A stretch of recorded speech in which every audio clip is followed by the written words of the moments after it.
ദുബായിൽ മലയാളികളായിട്ടുള്ള ആളുകൾ ഒരുപാട് ആൾക്കാർ ബിസിനസ് ചെയ്യുന്നുണ്ട് അല്ലേ.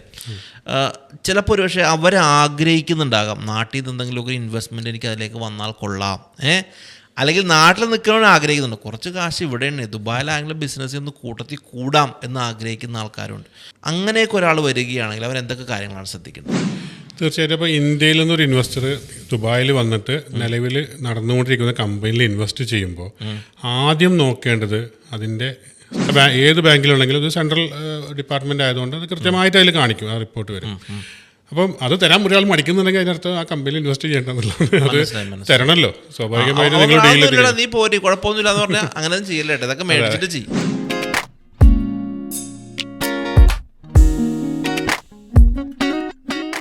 മറ്റൊരു പോഡ്കാസ്റ്റിംഗ് എപ്പിസോഡിലേക്ക് നമ്മുടെ എല്ലാ സുഹൃത്തുക്കൾക്കും സ്വാഗതം. വളരെ സന്തോഷം നമ്മളുടെ ഈ പുതിയ ചാനലിനെ, പുതിയെന്ന് പറയാൻ പറ്റില്ല, ഇപ്പോൾ തുടങ്ങിയിട്ട് ഓൾമോസ്റ്റ് ഒരു 4 month ആകുന്നു. അപ്പോൾ എന്തായാലും നമ്മൾ ഇതിൽ കുറച്ചൊരു സീരിയസ് ആയിട്ടുള്ള കോണ്ടൻറ്റാണ് ഡിസ്കസ് ചെയ്യാന്നുള്ള കാര്യം ഞാൻ പല വീഡിയോയിലും ഇൻട്രൊഡക്ഷനായിട്ട് പറയുകയും ചെയ്തിട്ടുണ്ടായി. അപ്പോൾ ഇന്ന് നമ്മൾ ദുബായിൽ ബിസിനസ് ചെയ്യാൻ ആഗ്രഹിക്കുന്ന ആൾക്കാർക്ക് വേണ്ടിയിട്ടുള്ളൊരു സൊല്യൂഷൻസാണ് ഈ ഒരു പ്ലേലിസ്റ്റിലൂടെ നമ്മൾ പ്രൊവൈഡ് ചെയ്യുന്നത്. അതിൻ്റെ ഭാഗമായിട്ട് റിയാസ് ബായുമായിട്ടുള്ളതാണ് ഈ ഒരു സീരീസ്. റിയാസിനെയാണ് നമ്മൾ ഇതിലേക്ക് ഈ ചാനലിൻ്റെ ഒരു തുടക്കത്തിൽ നമ്മൾ കുറച്ച് ആളുകൾ ലിസ്റ്റ് ചെയ്തതിൽ ഒരു one of the key person ആയിരുന്നു റിയാസ് ബായ്, അൽഹംദുലില്ലാ. അപ്പോൾ ഇന്ന് റിയാസ് ബായ് ഇന്നത്തെ നമ്മുടെ 3 എപ്പിസോഡിലും വെറൈറ്റി സബ്ജക്റ്റുകളാണ് നമ്മൾ ഇന്ന് ഡിസ്കസ് ചെയ്യാൻ പോകുന്നത് വെച്ചാൽ, ഫോർ എക്സാമ്പിൾ ഇപ്പോൾ ദുബായിൽ മലയാളികളായിട്ടുള്ള ആളുകൾ ഒരുപാട് ആൾക്കാർ ബിസിനസ് ചെയ്യുന്നുണ്ട് അല്ലേ. ചിലപ്പോൾ ഒരു പക്ഷേ അവർ ആഗ്രഹിക്കുന്നുണ്ടാകാം നാട്ടിൽ നിന്ന് എന്തെങ്കിലുമൊക്കെ ഇൻവെസ്റ്റ്മെൻറ്റ് എനിക്ക് അതിലേക്ക് വന്നാൽ കൊള്ളാം, അല്ലെങ്കിൽ നാട്ടിൽ നിൽക്കണമെന്ന് ആഗ്രഹിക്കുന്നുണ്ട്. കുറച്ച് കാശ് ഇവിടെയാണ് ദുബായിലാണെങ്കിലും ബിസിനസ് ഒന്ന് കൂട്ടത്തിൽ കൂടാം എന്ന് ആഗ്രഹിക്കുന്ന ആൾക്കാരുണ്ട്. പക്ഷെ നമ്മുടെ നാട് പോലെയല്ല, ഒരുപാട് ലീഗലി ഒരുപാട് എന്താ പറയുക കാര്യങ്ങളവിടെ ചെയ്യാനുണ്ട്. അങ്ങനെയൊക്കെ ഒരാൾ വരികയാണെങ്കിൽ അവർ എന്തൊക്കെ കാര്യങ്ങളാണ് ശ്രദ്ധിക്കേണ്ടത്? അതിനു മുമ്പ് പറഞ്ഞ ക്വസ്റ്റ്യൻ്റെ സമയത്ത് പറഞ്ഞു നമ്മുടെ നാട് പോലെ അല്ല എന്ന് പറഞ്ഞു. അതിൽ ഞാൻ ചെറിയ തിരിച്ചു പറയാം.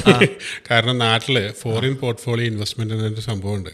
പലപ്പോഴും നമ്മുടെ NRIs അത് അറിയുന്നില്ല എന്നുള്ളതാണ്. ഒരു NRI ആയിട്ടൊരു വ്യക്തി ഇവിടെ വന്ന് ഇൻവെസ്റ്റ് ചെയ്യുകയാണെങ്കിൽ ഇന്ത്യൻ ഗവൺമെന്റ് കണ്ടമാന ആനുകൂല്യങ്ങൾ കൊടുക്കുന്നുണ്ട്.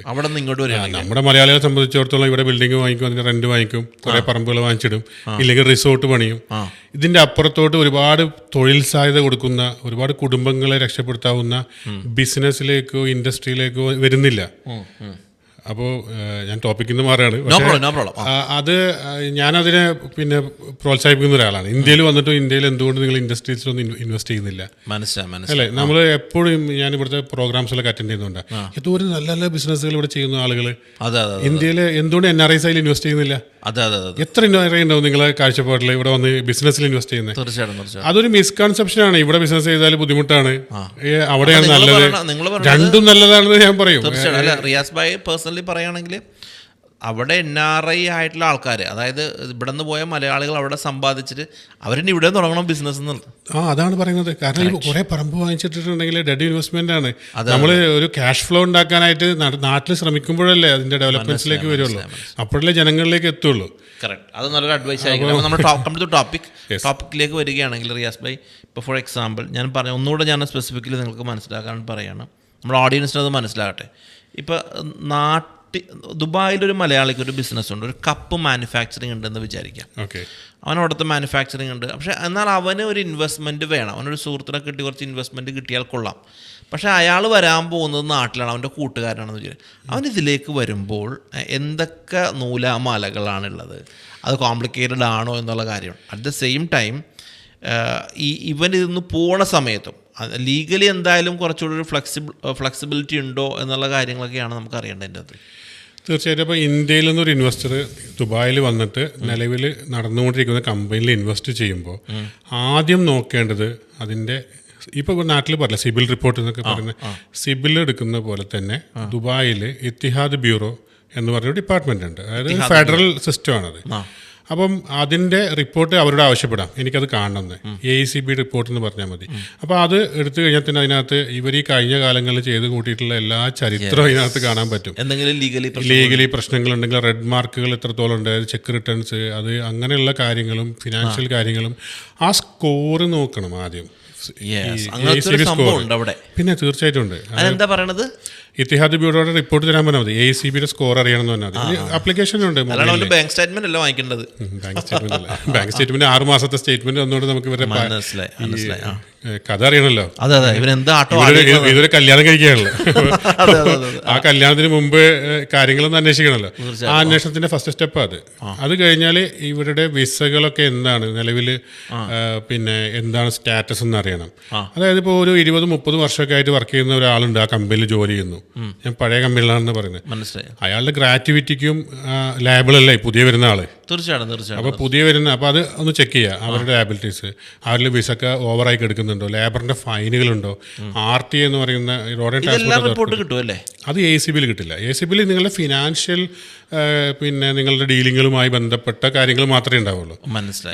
ഏത് ബാങ്കിലുണ്ടെങ്കിലും ഇത് സെൻട്രൽ ഡിപ്പാർട്ട്മെന്റ് ആയതുകൊണ്ട് അത് കൃത്യമായിട്ട് അതിൽ കാണിക്കും, ആ റിപ്പോർട്ട് വരും.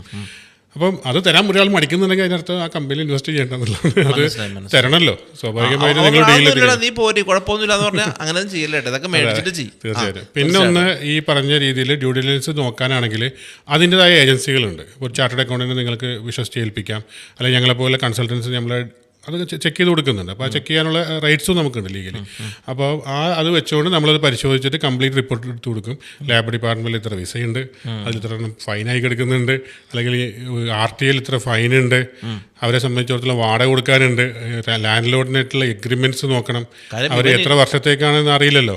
നിങ്ങളൊരു ഇൻഡസ്ട്രിയൽ ലൈസൻസിലേക്കൊക്കെ ഇൻവെസ്റ്റ് ചെയ്തതിന് ശേഷം നാളെ ഈ ഫാക്ടറി ഈ ലാൻഡ് ലോഡ് പറയുകയാണ് ഞാൻ പൂട്ടി മാറണം എന്നൊക്കെ പറയുന്ന സ്ഥിതി, അങ്ങനെയൊന്നും ദുബായിൽ പെട്ടെന്നൊന്നും ലാൻഡ് ലോഡിന് പറയാനുള്ള റൈറ്റ്സ് ഒന്നും ഇല്ല. അതിനൊക്കെ റിയൽ എസ്റ്റേറ്റ് റെഗുലേഷൻസ് ഒരു അതോറിറ്റി ഭയങ്കരമായിട്ട് പ്രൊട്ടക്ട് ചെയ്യുന്നുണ്ട്. പക്ഷേ എന്നാൽ പോലും അവരുടെ എല്ലാ കാര്യവും ചെക്ക് ചെയ്യണ്ടേ. അപ്പോൾ അത് നമ്മൾ ചെക്ക് ചെയ്ത് കൊടുക്കും. ഒരു എക്സിസ്റ്റിംഗ് വലിയ എന്തായാലും ഒരു വലിയ നടന്നുകൊണ്ടിരിക്കുന്ന കമ്പനിയിൽ ഇൻവെസ്റ്റ് ചെയ്യാൻ ഹ്യൂജ് ഇൻവെസ്റ്റ്മെന്റ് ആയിരിക്കും. ഇവിടെയുള്ള ആൾ എസ്റ്റാബ്ലിഷ്ഡ് ആയിരിക്കും, അവിടെയുള്ള ആളും അത്രത്തോളം നല്ല വലിയ രീതിയിൽ തന്നെ പോകുന്നുണ്ട്. രണ്ടാമത്തത് അതിൻ്റെ legal heirs, documents, memorandum of അസോസിയേഷനൊക്കെ എങ്ങനെയാണ് വെച്ചിട്ടുള്ളത് എന്നുള്ളതാണ്. അപ്പോൾ അടുത്ത MOU പ്രിപ്പയർ ചെയ്യണമല്ലോ. MOA memorandum of association, MOU എന്ന് പറയുന്നത് ഞാൻ അതിലേക്ക് വരാം. അപ്പം ഈ മെമ്മോറാണ്ടം ഓഫ് അസോസിയേഷനിൽ പുതിയ ആളെ എൻ്റർ ചെയ്യുമ്പോൾ കൃത്യമായിട്ട് അതിൻ്റെ ഈ ഷെയർ ക്യാപിറ്റൽ ഇക്വിറ്റിയിൽ എങ്ങനെയാണ് വരുന്നത് എന്നുള്ളതും, അതുപോലെ പ്രോഫിറ്റ് ആൻഡ് ലോസ് എങ്ങനെയാണ് വെക്കുന്നത് എന്നുള്ളതും, അതേപോലെ മാനേജിങ് ഡയറക്ടർ സിഗ്നേറ്ററി ആരാണ്, ജോയിൻറ്റ് സിഗ്നേറ്ററി ആണോ, അല്ലെങ്കിൽ ഇപ്പോൾ ഒരു ചെറിയ ഉദാഹരണം പറയാം. ഇബാദൊക്കെ വരികയാണ്, ഒരാളൊരു കമ്പനി തുടങ്ങിയാണ്, അവിടെ നടന്നുകൊണ്ടിരിക്കുന്ന കമ്പനിയാണ്, അല്ലെങ്കിൽ പുതിയ കമ്പനി തുടങ്ങിയ പാർട്ട്ണർഷിപ്പിൽ. ഈ 2 കമ്പനിയിൽ 2 പാർട്ട്നേഴ്സ് ഉണ്ട്. ഈ മെമ്മോറാണ്ടം ഓഫ് അസോസിയേഷനിൽ നിങ്ങൾ ജോയിൻറ്റ് സിഗ്നേച്ചർ ഇട്ടിട്ടില്ല. അതായത് ഒരാൾ യാത്ര ചെയ്യുന്നതുകൊണ്ട് ഏതൊരു ഓർന്നിട്ടു, പക്ഷേ അങ്ങനെ അതൊക്കെ ട്രാവൽ ചെയ്യാണ്. ഈ പ്രൊഡക്റ്റ് ഇതേ മറ്റേ ആൾ പോയിട്ട്, രണ്ടാമത്തെ പാർട്ട്ണർ പോയിട്ട് ഒരു ബാങ്ക് അക്കൗണ്ട് സെപ്പറേറ്റ് പോയി തുടങ്ങിയിട്ട്, ഇദ്ദേഹം നിങ്ങൾ അറിയാതെ തുടങ്ങിയിട്ട് പുള്ളി ഒരു പാരലൽ കമ്പനി റൺ ചെയ്യുകയാണെങ്കിൽ നിങ്ങൾ എങ്ങനെ അറിയാൻ സാധിക്കും? അപ്പോൾ അത് ജോയിന്റ് സിഗ്നേച്ചർ അല്ലെങ്കിൽ എന്ന് കരുതിയിട്ട് ഞാൻ ജോയിന്റ് സിഗ്നേച്ചറിലേക്ക് രണ്ടും പോകണം എന്നല്ല പറയുന്നത്. നമുക്ക് മെമ്മോറാണ്ടം ഓഫ് അസോസിയേഷനിൽ ക്ലോസസ് ഉണ്ട്. അതായത് നിങ്ങൾ ജോയിന്റ് സിഗ്നേച്ചർ അല്ലാതെ തന്നെ കമ്പനി തുടങ്ങുകയും എന്നാൽ പുതിയ ബാങ്ക് അക്കൗണ്ട് തുടങ്ങണമെങ്കിൽ നിങ്ങൾ രണ്ടുപേരും ഹാജരാവണം എന്നുള്ള ക്ലോസ് വെക്കാൻ പറ്റും. അപ്പോൾ ഈ ക്ലോസൊക്കെ എക്സിസ്റ്റിംഗിൽ ഇൻവെസ്റ്റ് ചെയ്യുന്ന ആൾക്കും പറഞ്ഞു കൊടുക്കാൻ പറ്റും. നിങ്ങൾ ശ്രദ്ധിക്കണം. അല്ലെങ്കിൽ ഈ പ്രൊഡക്റ്റ് നോളജ് അദ്ദേഹത്തിനുണ്ട് ദുബായിൽ, അയാൾ നടത്തിക്കൊണ്ടിരിക്കുന്ന ബിസിനസ്സാണ്, നിങ്ങൾ പാർട്ട്ണർഷിപ്പ് ചേർത്തു, പുള്ളി മറ്റൊരു ബാങ്ക് അക്കൗണ്ട് തുടങ്ങിയിട്ട് വേറെ ഓപ്പറേറ്റ് ഉള്ളിൽ കൂടെ വേറൊരു കസ്റ്റമേഴ്സിന് കൊടുത്തുകൊണ്ടിരിക്കണമെങ്കിൽ ഇതൊക്കെ ഡിസ്പ്യൂട്ട് വന്നിട്ട് ഞങ്ങൾ കമ്പനി തുടങ്ങി കൊടുക്കുന്നതിനേക്കാൾ അതേപോലെ തന്നെ നമ്മളത് നിലനിന്ന് പോകണമെന്ന് ആഗ്രഹിക്കുന്ന ആൾക്കാരാണ്. അപ്പോൾ അതുകൊണ്ടാണ് അത്തരം കാര്യങ്ങളിലേക്ക് അഡ്വൈസ് കൊടുക്കുന്നത് ആസ് എ കൺസൾട്ടൻറ്റ്. അതുപോലെ തന്നെയാണ് ഈ ഡിസ്പ്യൂട്ട് വന്നിട്ടുള്ള ഡിസ്പ്യൂട്ട് അറൈസ് ചെയ്തതിനു ശേഷം നമ്മൾക്ക് തന്നെ വരും, ഇങ്ങനെ ഡിസ്പ്യൂട്ട് വന്നിട്ടുണ്ട്, ഒന്ന് മീഡിയേറ്റർ ആവാൻ പറ്റുമോ, അല്ലെങ്കിൽ പാർട്ട്ണർഷിപ്പ് തെറ്റിപ്പിരിക്കുകയാണെന്ന്. സത്യത്തിൽ ഞാൻ സംസാരിച്ചിട്ട് കൂട്ടിച്ചേർത്ത ഒരുപാട് ബിസിനസ്സുകളുണ്ട്. വളരെ ചെറിയ ചെറിയ വിഷയങ്ങളായിരിക്കും, വളരെ ഒന്നും സംസാരിച്ചാൽ തീരാവുന്ന. അപ്പോൾ ഇതൊക്കെ വരുന്നത് ആദ്യമേ ലീഗൽ കാര്യങ്ങൾ ശ്രദ്ധിക്കാത്തതുകൊണ്ടാണ്. ശ്രദ്ധിച്ചിരുന്നെങ്കിൽ പിന്നെ ഈ പ്രശ്നം തന്നെ ഇല്ലല്ലോ. അതെ, റിയാസ് ഭായി, നമുക്ക് ഇതിലത്തെ ഒരു ഓഡിയൻസ് ടേക്ക് അവേ കൊടുക്കാൻ പറ്റുന്നത് ഒബ്വിയസ്ലി ഒരാൾ ബിസിനസ് നമുക്കൂടെ ഒരുമിച്ച് ചെയ്യാം, നീ ഇൻവെസ്റ്റ് ചെയ്യുമെന്ന് പറയുമ്പോൾ അങ്ങനെ ചെയ്യണമെങ്കിൽ ചെയ്തോ, പക്ഷേ അതിൻ്റെ റൈറ്റ് വേ എന്ന് പറഞ്ഞു കഴിഞ്ഞാൽ റിയാസ് ഭായ് പറഞ്ഞതുപോലെ ഈ ഡോക്യുമെൻറ്റ്സുകൾ പരിശോധിക്കാനുള്ള പ്രൊവിഷൻസ് അവിടെ ഉണ്ട്, അല്ലേ? അത് പരിശോധിച്ച് ഇവൻ എന്തെങ്കിലും പ്രശ്നം. ഞാനൊരു ഉദാഹരണം കൂടി പറയാം അതിൻ്റെ കൂട്ടത്തിൽ. നിങ്ങൾ ഇൻവെസ്റ്റ് ചെയ്യാൻ പോകുന്ന ഒരു കോൺട്രാക്റ്റിംഗ് കമ്പനിയാണ്. ഇപ്പോൾ അതൊക്കെ ഒരു കോൺട്രാക്റ്റിംഗ് കമ്പനിയിൽ പോയിട്ട് ഇൻവെസ്റ്റ് ചെയ്യുന്നു. എന്താണ് ഒരു കമ്പനിയുടെ ലയബിലിറ്റി? നമുക്ക് വേണമെങ്കിൽ ഒരു ടോപ്പിക്ക് ചെയ്യാവുന്ന ഒരു വിഷയമാണ്. കമ്പനിയുടെ ലയബിലിറ്റി എന്ന് പറയുന്നത് വെറും ചെക്ക് കൊടുത്തതോ മറ്റതോ അല്ല. ഇദ്ദേഹം ഈ പറയുന്ന കമ്പനി ഒരു കോൺട്രാക്ട് നാളെ ഒരു 10 നില ബിൽഡിംഗ് പൂർത്തിയാക്കാമെന്നും പറഞ്ഞിട്ട് ഒരു ഇൻവോയ്സ് ഒക്കെ സൈൻ ചെയ്തു, പിന്നെ എല്ലാം ഇത് കോൺട്രാക്ട് സൈൻ ചെയ്തു, എല്ലാം ചെയ്തതിന് ശേഷമായി നിങ്ങൾ എൻ്റർ ചെയ്യുന്നുണ്ടെങ്കിൽ നിങ്ങൾ അതിൽ ആ ലയബിലിറ്റിയുടെ ഭാഗമായി. ഭാഗമായി പിന്നീട് ആ ബിൽഡിംഗ് പ്രൊജക്റ്റ് ചെയ്ത് കൊടുക്കാൻ പറ്റിയില്ലെങ്കിൽ കേസ് വരുമ്പോൾ രണ്ടുപേരും ബാധിച്ചതല്ലേ. അതെ. അപ്പോൾ അത് ചെക്ക് ചെയ്യണം. അത് ആദ്യം മസ്റ്റായിട്ട് ആരാണെങ്കിലും, ഫ്രണ്ട്സ് ആണെങ്കിലും, ഫാമിലി മെമ്പേഴ്സ് ആണെങ്കിലും, ഇനി വേറെ ഏതെങ്കിലും ഒരു ഇൻവെസ്റ്റ്മെൻറ്റ് പാർട്ടാണെങ്കിലും, നിങ്ങൾ റിയാസ് ഭായ് പറഞ്ഞ ഡോക്യുമെൻറ്റ്സിലൂടെ അവനൊന്ന് ചെക്ക് ചെയ്തതിന് ശേഷം മാത്രമേ. വളരെ കൃത്യമായിട്ട് അത് ഓരോ ബിസിനസ്സിനും വ്യത്യസ്തമാണ്. ഓരോ ബിസിനസ്സിനും വ്യത്യസ്തമാണ്. യെസ്. അപ്പോൾ അതെന്തായാലും അത് നമ്മുടെ ഓഡിയൻസിന് ഭയങ്കര ടേക്ക് അവേ ആകട്ടെ. അപ്പോൾ എന്തായാലും ഓരോ വിഷയങ്ങളും ഇതേപോലെ എന്താ പറയുക, നമ്മുടെ ആളുകൾക്ക് അവരുടെ ബിസിനസ്സുമായിട്ട് ബന്ധപ്പെട്ട് ഗ്രോ ചെയ്യേണ്ടതും അവിടെയുള്ള പ്രോബ്ലംസ് ഒക്കെ എങ്ങനെയാണെങ്കിൽ ഇങ്ങനെയാണ് സോൾവ് ചെയ്യുന്നതൊക്കെയാണ് നമ്മുടെ ഈ ഒരു പോഡ്കാസ്റ്റിൽ ഡിസ്കസ് ചെയ്യുന്നത്. എന്നാലും വളരെ സന്തോഷം. റിയാസ് ഭായുമായിട്ടുള്ള യാത്ര വീണ്ടും തുടരും. Thank you.